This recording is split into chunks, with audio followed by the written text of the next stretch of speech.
Hello there, Cat and Mouse fans. Today, we are learning to play Break the Code. It is a game designed by Ryohei Kurohashi and distributed by Aiello Games, and Break the Code is a fantastic deduction, process of elimination, light strategy game, kind of in a similar vein to Mastermind.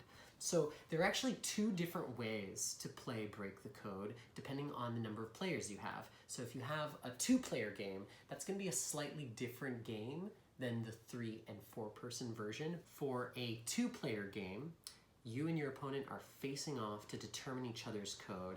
You draw 5 tiles from the pile, and you place them in a very specific order. They have to go in ascending order, and they have to, and if you have any repeating numbers, the black tile has to go before the white tile. The other thing that you should know is that there's a very limited pile of tiles. So you each get this little note-taking sheet, and it has on there all of the numbers that are possible.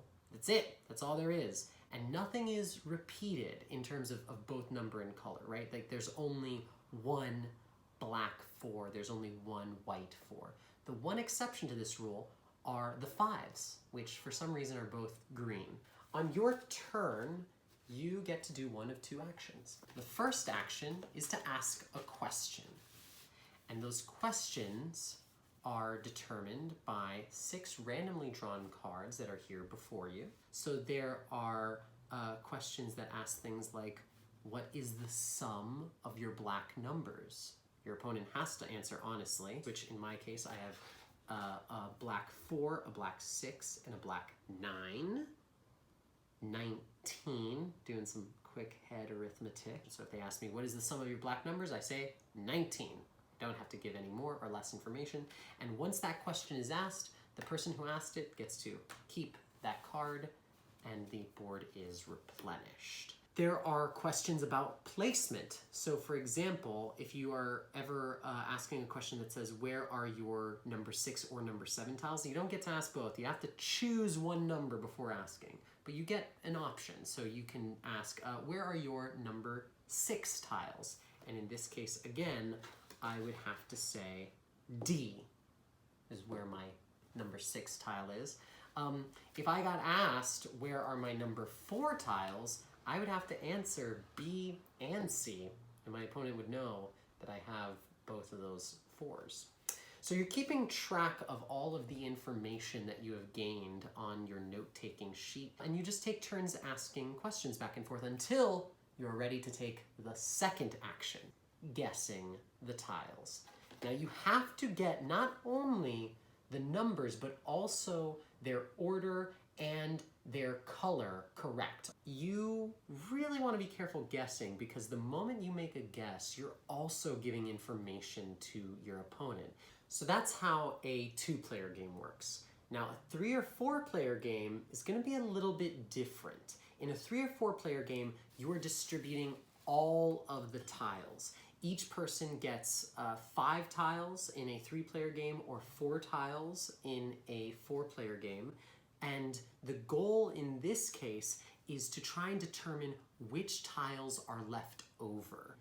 The other interesting thing about the 3- or 4-person variant is that the questions that you ask have to be answered by everyone around the table, including you.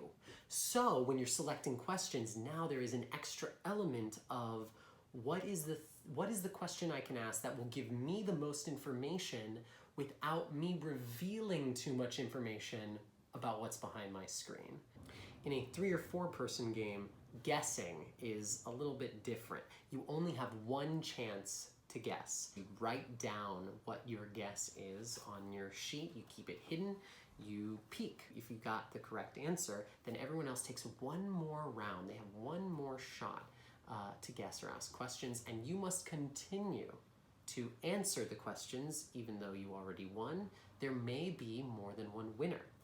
If you guessed incorrectly, then you are out of the game, unfortunately, but you still must answer questions, and the people get to continue playing until someone guesses the correct tiles that are in the center. And that's how you play Break the Code.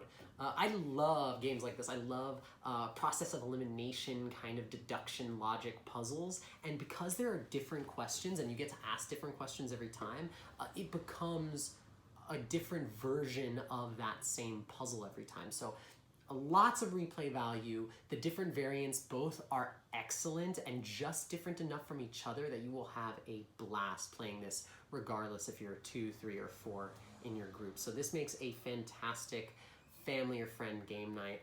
And yeah, I'd really recommend picking this up and giving it a shot. If there are any games that you would like to learn how to play or that you would like us to recommend or take a look at, let us know in the comments. Otherwise, come visit us at Cat and Mouse. We are doing contactless curbside pickup as well as delivery, which you can find at our online store.